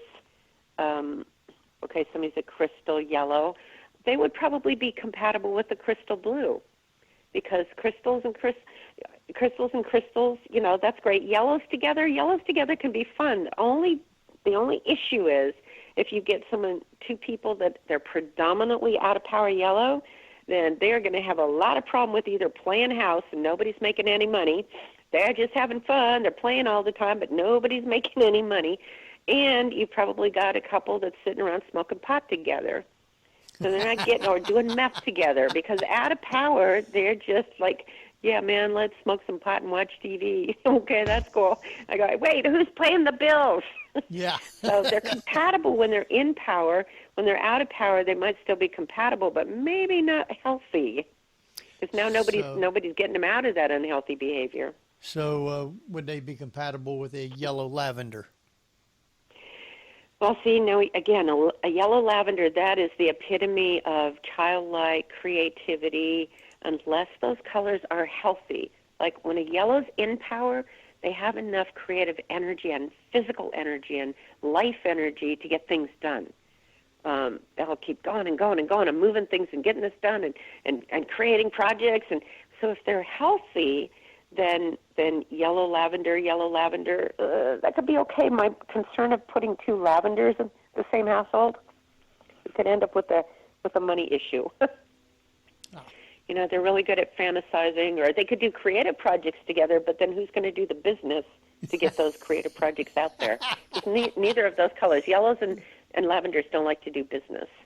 They're not salespeople. They're not marketing people. Not yellow lavenders. Like, okay, we created something now. Is somebody going to sell this for us? they're creative, but they're very cute. But they could have so money if you consider two people that are, say, out of power, and they in a relationship, I was thinking of somebody like F. Scott and Zelda Fitzgerald. And their lifestyle just seemed to disintegrate both of them. I don't know them well enough to know what their aura colors are, but in line with that, I can give you this example. The Beatles were all violet yellows. Okay, all violet yellows. You get violets together. Spielberg and George Lucas are also yellow violet. You get yellow violets together, violet yellows, whatever. It doesn't matter the order. It just matters which one they're doing more of. You get violet yellows together, and they're like, wow, can they create some amazing, outrageous, life-changing, world-changing, global-changing projects together that really reach the masses so they can be compatible. And here's where they can glitch. Violets need their own spotlight. Violets have to do their own projects. So they need to either be in alignment with a partner that's going to do that project with them, and they're on the same page and they agree. But as soon as two violets have a different vision, one violet wants to do this and the other violet wants to do this, and now we got a problem, which is why the Beatles broke up. They started having their own visions, and they needed their own spotlight. Sonny and Cher are both violet yellows, or were. Now, two good violet yellows that are making it work right now because they're supportive of each other and they're on the same page with the same projects and the same passions are George Clooney and Amal. They're both violet yellows. So, George was running around with some blue yellows, the cute little starlets, the sweet little, they're cute, they're pretty. Other blue yellows are like Kate Hudson, Goldie Hawn, Meg Ryan, Ellen DeGeneres. They're the girl next door. They're really sweet. George was hanging out with blue yellows, which are normally compatible, but violets can get bored with all that sweetness. They want an equal. Violets want someone they can connect with and communicate with and fly with like hawks and eagles and create these life transformational projects. And that's what he finally met his soulmate. He finally met his partner because she's another empowered violet yellow. Wow. That makes sense. Yes. It's fun to know people's aura colors, huh? Yeah, well, I mean, you can figure out, how they got where they are. Like I was bringing up Elon Musk because here's a person who was really wealthy, but he's doing these incredibly odd things. Yeah. Well, violets get accused of being unrealistic dreamers, and they get bored if violets can't just do the same thing that everybody's doing in the box. They got to go outside the box. Okay? They're the ones that create the new things. They push the boundaries. They go outside the box. So even Spielberg, George Lucas, look at what Lucas did with Star Wars. That was so outside the box. Oh, yeah. But it was ahead of its time, right? Mm-hmm. But where Elon gets into trouble is when he does those out of power yellow, I think I'll smoke some pot on on social media. It's like, okay, well, and yellows, they don't like being told what to do. So you can't tell a yellow what to do. He's like, hey, I got money, you can't tell me what to do. But the space exploration, that is a violet thing. Violets tend to be more cosmic, or violets go, we don't know everything, Violets know that there's probably life on other planets, life beyond the stars, maybe beings on the other, in other realms, or violets. The violets just think outside the box usually, and they have to, otherwise they get bored. If they sit in that box too much, do they get bored. They have to keep growing and learning, and I swear to you, violets outgrow things. So if you're a violet out there and you've got a great career, and you're a social worker, or you're a therapist, and you're seeing one person at a time, and all of a sudden you go, I'm so bored. I need to reach groups, or I need to be on the radio, or I need to write a book. I go, yep, you're being a violet. They need more projects. Wow. Okay, now I'm not going to put you on the spot here, but politics, because it looks like we're going into two different types of politicians these days. It seems to me that there's the visionaries, and there's the ultra conservatives. So are we going into a violet versus, say, a green type of politics these days? This is the first time since I've been doing this work that I couldn't predict something to save my life. I've always known who was supposed to win, right? But here's the deal. Gorbachev was a violet. Do you see how during his realm the wall came down? Yeah. He was very humanitarian, very much we got to work together, we're a team. He was very violet. And then after Gorbachev, they got Yeltsin in there, who's a green-yellow. Drinker, alcoholic, caused all kinds of problems, right? It's like, you guys, what were you thinking? But it's almost like they had to go back to what they thought was familiar or something. So, and again, I don't want to upset anybody. I'm not political. It used to be, and it's not anymore, it used to be that the Democratic Party was usually violet, the humanitarians, social work, take care of people, visionary peace on the planet, take care of the environment, right? And it used to be that the Republican Party was green, business, money, independent, that kind of stuff. But now I'm looking at people in both parties that are greens and both parties that are violets, and they go, well, here's the deal. We're in a state of change because we've been wanting things to be higher consciousness. We are ready to go to a whole new level on this planet. So we are going through birthing pains right now, okay? And anytime there's change, chaos is involved first. Anytime the status quo gets changed, there's chaos. Now, in alignment with that, I can tell you this. Number one, the U.S. is a teenage country. Europe is so much older than we are. A lot of the other countries are so much older. The United States is a teenage country, and we know what kind of trouble teenagers can get into. They think they know everything, and they make mistakes, right? But in addition to that, you guys, I find this so interesting. This country was founded as a yellow-violet country. All the founding fathers, Jefferson, Benjamin Franklin, they're all yellow violets. Violets want freedom. They want change. They want things different. They want to improve the quality of life. The big thing for violets, number one, is freedom to do what they're here to do, right? Yellows want to play. Yellows have look at how much play we got out there. We got our boats and our skis and our volleyball and baseball. Yellows want to play. So it was founded as a yellow-violet country. Now what's happened is this country has been trained to believe it's supposed to be tan and blue. Tans are get a job, get the paycheck, have your home, get your mortgage, security, stability. A lot of them are factory workers, follow the same rules, get the paycheck. And blues are spiritual. A lot of times blues can also be religious. So blues are the rescue, go to church, help other people, charity work, volunteer. So, in God we trust. It's very blue. Do you understand? Either spiritual or religious or whatever you want to say. So this country thinks it's supposed to be a tan blue, and it's not. And guess what's happening right now? That yellow-violet is kicking up like crazy, going, something is broken here. So all the old structures that basically were put in place, like for tan structure, stability, here's the system, here's the structure, it's all getting shaken up so that people start looking at their spirituality, at something bigger, at who we really are on the global scene, because that's violet is global and cosmic, as opposed to just our little safe little country that manufactures. We're not supposed to be the manufacturers anymore, you guys. Those are supposed to be for the other countries where they're still developing.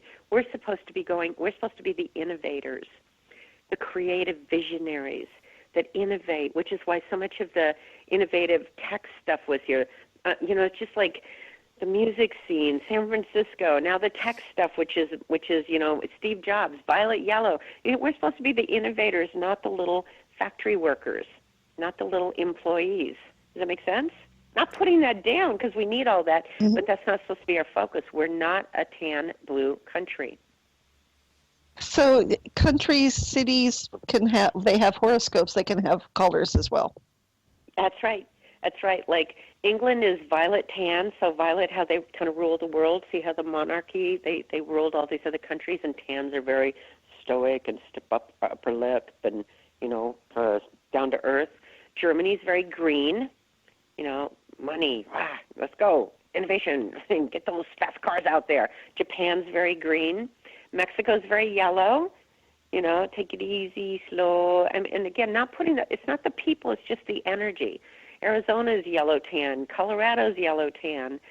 California, Northern California is mostly violet with yellow. San Francisco's got violet with green. Southern California is very yellow. It's like, hey, dude, let's go surfing, let's go to the beach, right? So different countries, trying to think, Spain, Italy, they're all yellow violets. Africa is violet yellow. Yeah, all the countries have colors. I think Sweden is a blue yellow. Ireland's blue yellow. Okay. Wow. That makes sense.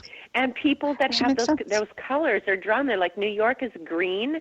New York City is very green. A lot of greens and what's green with violet, because we've got Wall Street there and we've got Broadway there. Mm-hmm. So it's green for the finance and it's Broadway for the entertainment business. And so a lot of greens or violets are drawn to New York. A lot of yellows don't do well in New York. It's too green. It's too driven.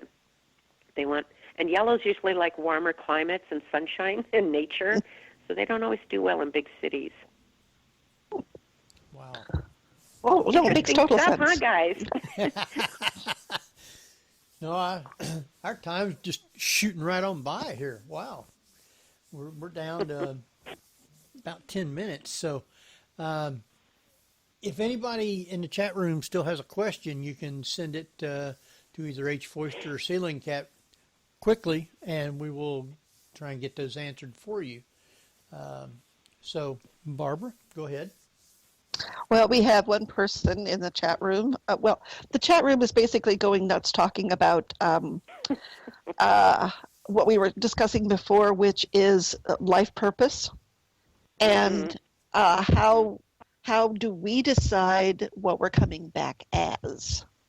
And do you feel it's a conscious decision to come back? I do. Now, okay, so I'm going to play a little game with all of you guys and your listeners right now, okay? So right now, see something in the room. I don't care if it's a lamp, a plant, a chair. See something in the room and focus on that and hold your thumb about 6 to 8 inches away from your eyes and block that item with your thumb, okay? Now, only look at it with your right eye. Okay, now only look at it with your left eye. Okay, go back to just looking at it with your right eye. Now your left eye. Do you see how it changed? That item changed on one side of your thumb or the other? Right? It was either on the left side or the right side. It changed position just based on which eye you were looking at it with, right? Right. Now, if your two eyes, which are on your same body with your same brain, can't even agree on where that item is in space, how do you expect anybody else on this planet to have the same perception, the same beliefs, the same idea of reality that you do if they're on different bodies? So I absolutely respect people's journey here, their life purpose, the way they see life, their experiences here. We're all unique. So when I share my experiences, this is my experiences. I do this to empower, inspire, educate, give people, another version of reality, but I'm certainly not telling people they have to believe what I believe, okay? So in my experience of doing this for as long as I have, and my whole life has been a spiritual exploration, plus I study quantum physics, and I talk to people on the other side, and I have lots of friends and clients who have had near-death experiences. Yes, I believe before you came here, I believe we have free will. I don't believe we're victims on any level, that we have free will. We chose to come to this planet for the experience, to learn something, to have the experience of being physical, to see people that we saw, that we knew from other lives, whatever it is. It's kind of the same reason we go to the movies. We came here to have experiences, to grow, to recognize, to learn that our thoughts and our beliefs create our reality. And doing it in physical form is a little denser, but we want to taste ice cream and be in the water and go on merry-go-rounds or ride horses or watch movies. We want to have the experience of being physical. And unfortunately, we get here and we get lost in the movie, and then we start struggling, we start believing that the movies are real. Have you ever, when people go, I wouldn't have chosen this lifetime, I go, a lot of people go to horror movies, they go to war movies, they go to dramas. It's like, those are not the kind of movies I enjoy. I won't go to those movies. But people do. They like the adrenaline rush of, like, mystery movies or scary or chase scenes or bang, bang, shoot 'em up. It's like, yeah, okay. They like those. They want the adrenaline rush or how it feels or, what it brings up with them. It's the same reason we came to the planet. So, and maybe you came here to help other people or to experience love or to learn how to heal people or to learn how to be a dancer or to learn how to, have the physical experience of moving boulders or driving trucks. It's like, whatever you came here to do, man, have a good time with it. And do I believe that we have other lives? Absolutely I do. And here's the thing. A lot of people don't like hearing this, but there's no such thing as time on the other side. So all those lives are happening simultaneously. Just because we experience life sequentially, and that's how we talk and that's how we think, it doesn't mean that all these lives are strung together like one after another. They're all happening at the same time. And I know that from experience. I know that from talking to people on the other side, and I know that from talking to people who have had near-death experiences. They've all said they got out of their body, they were on the other side, and they saw all of their lives, all of their incarnations happening simultaneously. They were still going on. It makes sense to me. You can't contain how big our soul is in one little body in one little lifetime. We're massive, divine, amazing souls that like to have experiences. We're curious, fun-loving, adventurous souls. So we have a lot of different experiences. Wow. Makes total sense. So do you think that how do we know if this is only our first time ever being here, or have we been here before? Well, first of all, if people get really quiet and they go deep down inside and they ask their souls, they'll hear the answer. They'll know the answer. And some souls really are. They come here and go, wow, this is a weird thing, and I've been on other planets or I've been in other realms, but not this planet. This one feels alien to me. Some people just know that. Other people, like Violets, they get here and go, oh no, not again. It's really dense down here. It's really hard, a lot of suffering here. I go, well, why'd you come back again? Because you came here to help make a difference, to help people have better lives, to educate them on what you know inside or what you've learned from other lifetimes or what you're going to learn from this one. So here's my bottom line of what I say to people. I totally trust your soul knows exactly what it's doing. Even if you feel like your ego doesn't or your personality, your soul knows exactly what it's doing. So if you listen to your soul, you are going to have an amazing adventure here. Okay, and some people like roller coaster rides. That's a little scary, but some people like that, right? So if you listen to your soul, you'll know if you're fulfilling your life purpose. You'll know if you've been on this plane before, or if this is new for you, or if you're from other planets or whatever. But, well, we're not from other planets. We're from consciousness. We're from all that is. We may have had other experiences on other planets, but people just know. They know. And you don't need to let anyone else tell you that what you sense deep down inside is crazy or you're wrong or prove it. You don't need to know that. You know it. It's really okay. Trust your own soul. Wow. Did I blow you guys all I out? like that sentiment. No. No, I like that sentiment. It makes total sense. Yeah. People know. Sherry posted in the chat room that I was a female in my last life. Probably was. We've been Or a everything. cowboy. We've tried male, female, gay, straight. We've tried we're trying everything. We want the experience. We're fun. Wow. And we want to grow. We want to evolve. It's like, oh, I wonder what it feels like to be poor. Oh, I wonder what it feels like to be really rich. Oh, I wonder if I'd be a good guy or a bad guy. We're curious, and we evolve that way. We want to grow and expand. We expand all that is that way, too. The more experiences we have, the more we expand the entire consciousness of the universe. So if you learn something, if you get something that's evolutionary, it ripples out and affects all of us. Well, our time has just dwindled down. Like we got about a minute and a half. I want to thank you for taking the time to be with us tonight. Very, very interesting. Everybody in the chat room just loved you. What I want you to do is give out all your sites where people can follow you, where people can, if they really want a reading, how to contact you, and everything about what they can do. Okay. Everything is on my website, auracolors.com, A-U-R-A colors.com. I also have Facebook. I've got Twitter. I've got Instagram. All you got to do is put my name in, or Aura Colors. You should be able to find me that way. But auracolors.com, that's my site, A-U-R-A colors, American version, C-O-L-O-R-S, not the British version. And then you'll be able to contact me, have a reading, find out about readings if you want, do some of my e-courses, listen to my radio shows, watch the free videos about your aura colors. I got everything on there. Learn how to do this yourself. Learn how to be psychic. I teach all that stuff. And all your books. They can order them from there. Yes, all my books are on there too. All right.